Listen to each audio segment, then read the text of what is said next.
Ladies and gentlemen, you are now tuning in to the undefeated Moustache John. Hello again, friends. Welcome back. Moustache John here. In today's video, we're going to talk a little bit about some of the headlines from the English Premier League Match Week 3. Starting out with Teemu Pukki. Another goal for Teemu Pukki. That makes it 5 goals in the first 3 matches. Incredible performance. This one did come at against a loss to Chelsea. They lost 3-2. But Teemu Pukki scores again. And the question is he going to continue this form? I mean, none of his goals have been fluke goals. He's scored with the left, he's scored with the right, he's scored volleys, he's created some of his own chances, he runs into space, he's got great ball control. We'll see if this continues. We have seen some players in the past, particularly we've seen it in the English Premier League, guys like Mitrovic last year, coming in with clubs that get promoted, starting out strong, performing well, but then it fades off. So we'll see. He's got 5 and 3, like I said.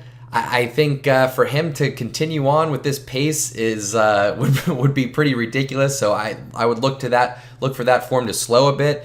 Let me know down in the comments. Do you think he's going to get more or less than, let's say, 12 goals this year? 12 goals for Pukki. He's already got 5, so more or less than 12. Let me know what you think down below in the comments.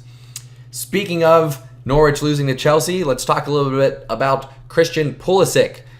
He's doing well so far. He's getting a little bit more playing time than what I expected. He's got 2 starts out of 3 and came on as a substitute in that third. He's only got 1 assist so far. I think that he is maybe taking 1 touch too many. He's about a half second behind playing some of those passes. So that's just a question of experience. He'll settle in a little bit more, get more comfortable with the pace of the game. The biggest thing is also his strength.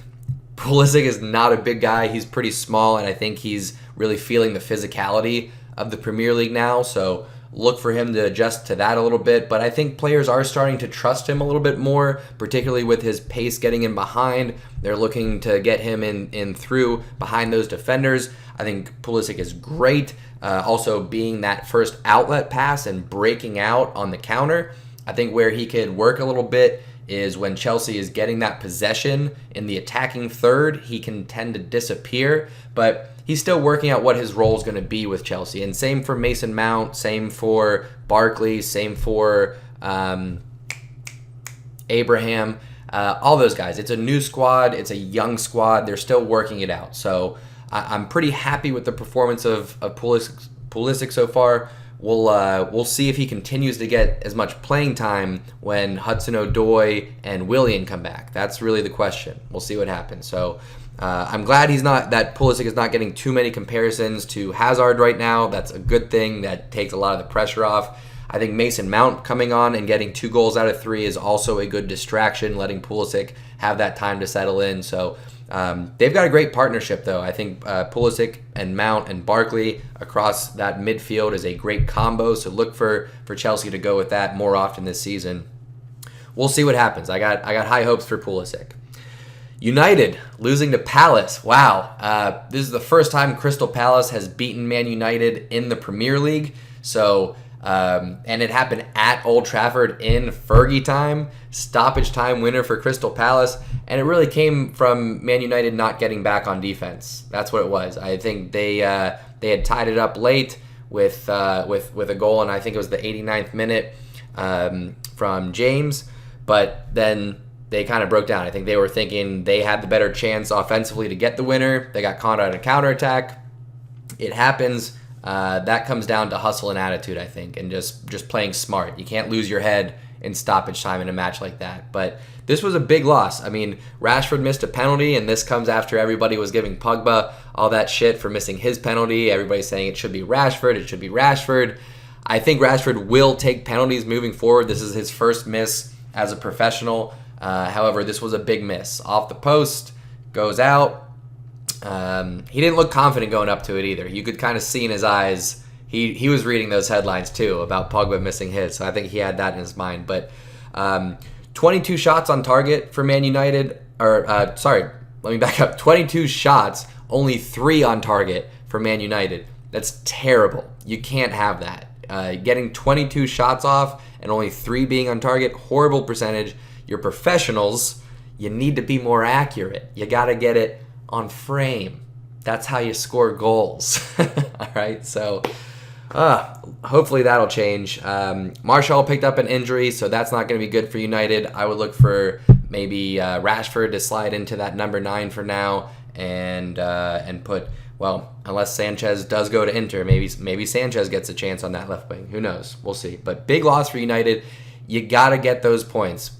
Lesser team, Crystal Palace at home. You got to get those points if you expect to stay in the top 4 this year. It's going to be too tight up there. Speaking of not staying in the top 4, Spurs losing to Newcastle 1-0. Goal from Joe Ellington in the 27th minute. Good for him. New signing, record signing for Newcastle. Good results. Newcastle are sitting in the bottom 3 right now, so big win for them going to Spurs. But you can't drop those points if you're Spurs. Same thing that United just did. Lesser team, you're at home.